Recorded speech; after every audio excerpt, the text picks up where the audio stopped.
Hello guys, ভিডিওর thumbnail দেখেই বুঝতে পারছো যে আজকে আমরা আমাদের ইভো M10টা ম্যাক্স করতে চলেছি। তো এখানে আমাদের কিছু টোকেন আছে এবং আমরা নতুন যে ইভো বনজা ইভেন্টটা এসেছে ওখান থেকে আমরা দেখি M10টা ম্যাক্স করতে পারি কিনা এবং কত ডায়মন্ড লাগে। তো জানো তোমরা সবাই যে আমাদের বাংলাদেশ সার্ভারে নেটে প্রবলেম আছে, এই কারণে একটু বেশি টাইম লেগেছিল। আমি এটা কেটে দিয়েছি, তো এই যে লোড হয়ে গিয়েছে। তো আমরা দেখি কত ডায়মন্ড লাগে। এখানে 200 টোকেন 1100 ডায়মন্ড দেখাচ্ছে। তো আমরা এটা নিয়ে নেই। আগে কিছু টোকেন ছিল, এটা দিয়ে আমরা ম্যাক্স করব ইভোটা।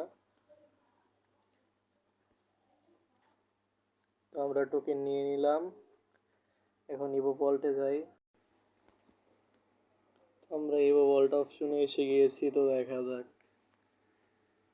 কই গেল ইভো M10। এই যে পেয়ে গিয়েছি ইভো M10।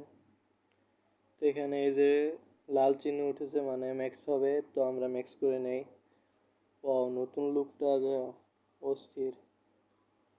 তো ভাই আমি একটা কথাই বলবো ভাই, তোমরা এই যে M10 এর লোভে পড়ে কেউ ভাই ম্যাক্স করো না।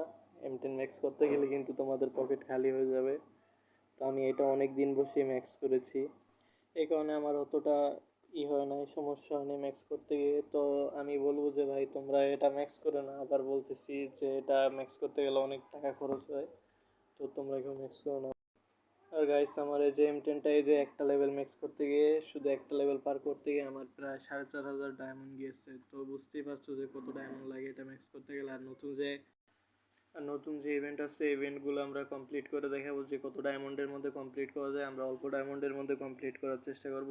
তো তোমরা এই ইভেন্ট যদি কমপ্লিট করা দেখতে চাও তো চ্যানেলটা সাবস্ক্রাইব করে